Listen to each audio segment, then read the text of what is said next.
여러분 안녕하십니까? 광주 MBC 뉴스데스크입니다.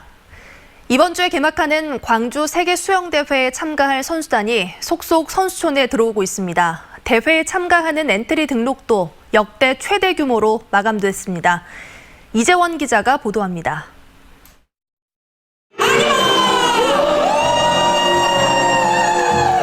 기회의 땅 광주에 스페인 선수단이 입성했습니다. 무안공항을 통해 입국한 스페인 선수단은 모두 23명. 사물놀이패와 함께 어우러진 스페인 선수단은 따뜻한 환대에 감사하며 선전을 다짐했습니다.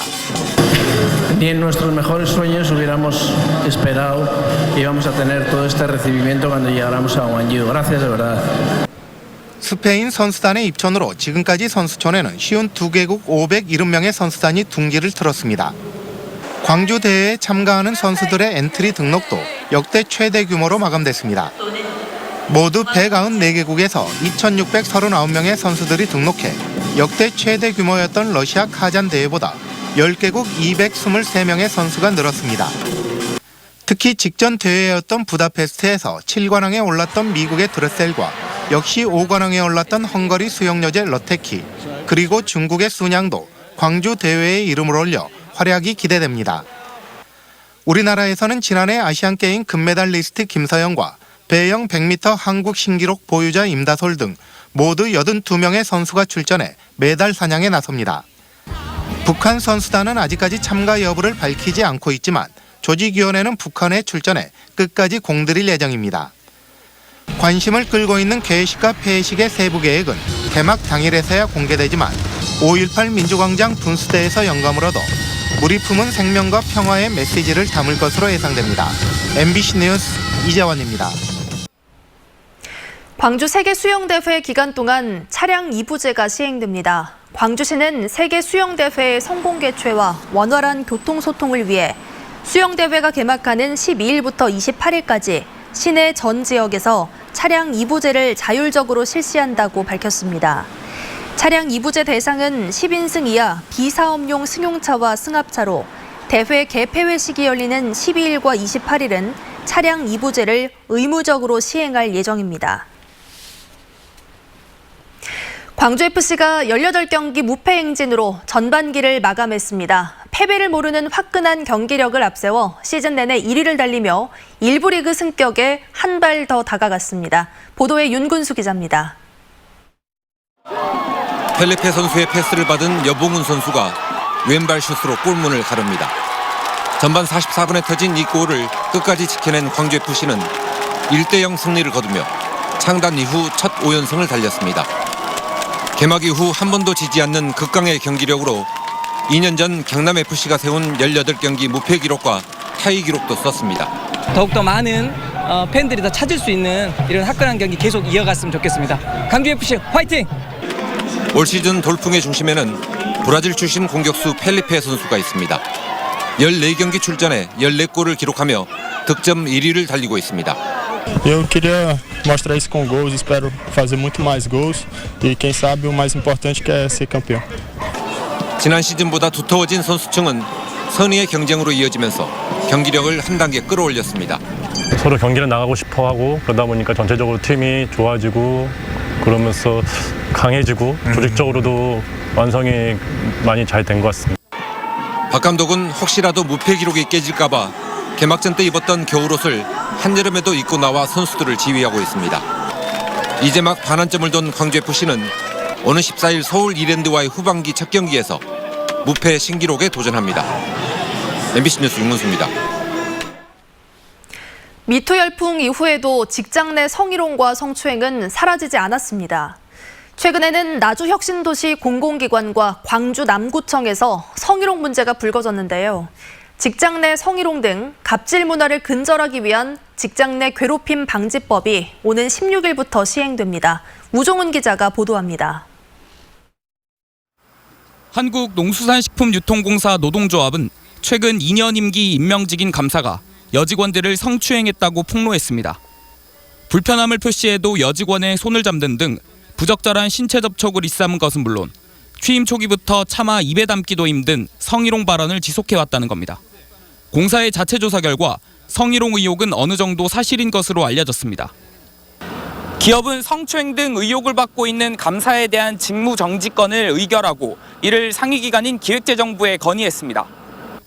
이에 대해 해당 감사는 노조가 주장하는 성추행을 벌인 일이 없다며 감사 결과를 지켜본 뒤 소명이 필요하면 노조를 상대로 한 법적 조치에 나설 계획이라고 의혹을 부인했습니다. 공공기관 성추행 의혹은 이뿐만 아닙니다. 광주 남구청 직원 전용 게시판에는 최근 더러운 손이라는 제목의 글 한 편이 올라왔습니다.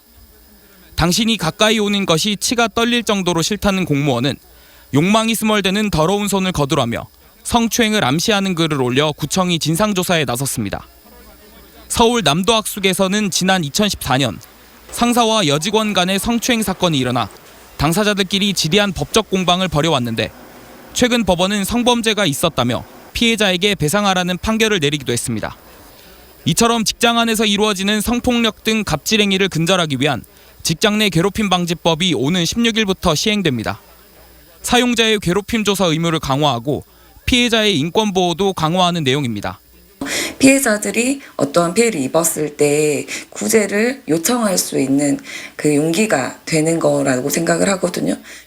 시행이 임박한 직장 내 괴롭힘 방지법이 성희롱 없는 직장 문화를 만들어낼 수 있을지 기대를 모으고 있습니다. MBC 뉴스 우종훈입니다. 광주 지역의 아파트 경비 노동자 4명 가운데 1명은 부당 대우를 받은 경험이 있는 것으로 나타났습니다.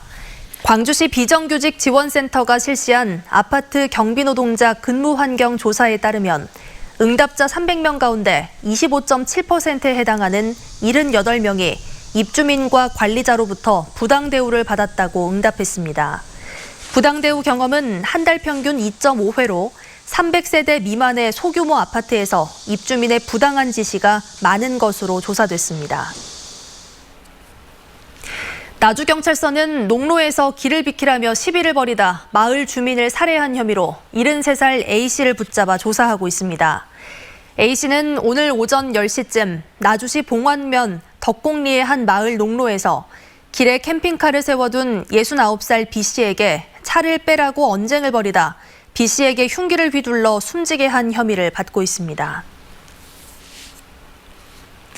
장성 피람서원이 국내 다른 서원들과 함께 유네스코 세계문화유산으로 등재됐습니다. 유네스코 세계유산위원회는 어제 아제르바이잔의 수도 바쿠에서 열린 43차 회의에서 피람서원과 안동 도산서원 등 한국의 서원 9곳을 세계문화유산으로 등재했습니다. 세계유산위원회는 성리학과 관련된 문화적 전통의 증거로서 탁월한 보편적 가치가 인정된다고 평가했습니다. 피람서원은 조선 중기 학자인 하서 김인우를 추모하기 위해 1590년 호남의 유림들이 세운 서원으로 사적 242호로 지정돼 있습니다. 전남 테크노파크가 중소벤처기업부에서 실시한 2018년 지역산업 육성 사업 성과 평가에서 전국 최우수 등급인 S등급을 받았습니다. 전남 테크노파크는 이번 평가에서 지역 일자리 창출과 스타기업 육성, 찾아가는 설명회 등 차별화된 프로그램들이 우수한 평가를 받았습니다. 전남 테크노파크는 최우수 평가에 따른 포상으로 20억 원의 국비를 지원받게 됐습니다. 최영호 전 광주 남구청장이 청사 리모델링 비용 상환 결정에 대해 당시 계약서 요약본을 공개하며 감사원의 결과를 반박했습니다. 최 전 구청장은 SNS 등을 통해 남구청사 이전은 정부의 우수 사례로 평가돼 공사비 70억 원을 지원받았다며 감사원 발표로 여론몰이 분위기가 조성돼 안타까움을 느낀다고 밝혔습니다. 또 자산공사와의 계약서 일부를 공개하며 368억 원의 리모델링 비용은 임대사업이 활성화되면 감당할 수 있는 비용이라고 주장했습니다. 회고록을 통해 고 조비오 신부의 명예를 훼손한 혐의를 받고 있는 전두환 씨에 대한 재판이 속개됩니다. 광주지방법원은 내일 사자 명예훼손 혐의로 기소된 전두환 씨에 대한 재판을 진행한다고 밝혔습니다. 이번 재판에는 시민 4명이 증인으로 출석해 5.18 광주 민주화운동 당시 계엄군의 헬기 사격을 증언할 예정입니다. 지난 재판에 출석하지 않았던 전두환 씨는 법원의 불출석 허가에 따라 이번에도 나오지 않을 것으로 알려졌습니다. 광주 전남 지역 중소기업의 수출 확대를 위해 관계기관이 지원을 강화합니다. 광주 전남 중소기업청은 최근 관내 29개 업체를 수출 유망 중소기업으로 선정했고 앞으로 2년 동안 중소벤처기업부 등 20여 개 기관을 통해 사업 참여 가점과 금리 우대 등의 혜택을 제공할 계획이라고 밝혔습니다. 수출 유망 중소기업은 매년 상반기와 하반기 두 차례 지정하고 있고 광주 전남 지역에서는 지금까지 99개 업체가 선정됐습니다.